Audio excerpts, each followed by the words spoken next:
पाक फौज 24 घंटे अपनी ड्यूटी दे रहा है। जितना हो सके हमारे लिए मदद करें। आफत आई हुई है, हमारा जिला भी जो है वो आफत ज़दा करार दिया गया है, जिला दादू। मुल्क भर में बारिशों और सैलाब मुतासरीन की मुश्किलात कम करने के लिए पाकिस्तान आर्मी की जानिब से इमदादी कार्रवाइयां जारी हैं। सिंध भर में जारी सैलाबी सूरत हाल के पेश नजर पाक फौज के आला अफसरान और डिप्टी कमिश्नर दादू कच्चे के इलाके काछो पहुँच गए, जहाँ उन्होंने मुख्तलिफ मकामात पर MNV ड्रेन समेत सेम नालों में पानी की सूरत हाल का जायजा लिया। बाद अज़ां पाक फौज के अफसरान और DC दादू ने मेहड़ में बनाए गए रिलीफ कैंप का भी दौरा किया, जहां सैलाब मुतासरीन को खाने पीने के अलावा इमदादी सामान भी तकसीम किया गया। आर्मी आई हुई है, इसकी बहुत मेहरबानी, ये बिल्कुल हमारी मदद कर रहा है और लोगों का मदद कर रहा है।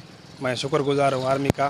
टोटल जो काम करिए वो पाक फौज कर रही है। लोगों को, गरीबों को ये जो सैलाब के पानी से निकाल रहा है वो पाक फौज ही काम कर रही है। नुकसान तो बहुत हुआ है, जितना हुआ है उतना तो नहीं हो सकता, लेकिन फिर भी जो है जख्मों पे मरहम लगानी चाहिए। डिप्टी कमिश्नर जिला दादू सैयद मुर्तजा अली शाह का कहना था कि बारिशों और सैलाब से जिला भर में 1000 से जायद गाँव मुतासिर हुए हैं, जो तकरीबन 7.5 लाख आबादी पर मुश्तमिल हैं। 7,500 का पूरा एग्जैक्ट फिगर है मेरे पास। हमने राशन जो है वो दूर दराज के इलाकों में जो है, जहाँ पे लोगों का राब्ता मुनक़ता है या उनके जो घर गिर गए हैं, वहाँ पे हमने कोशिश करके मुहैया किया है।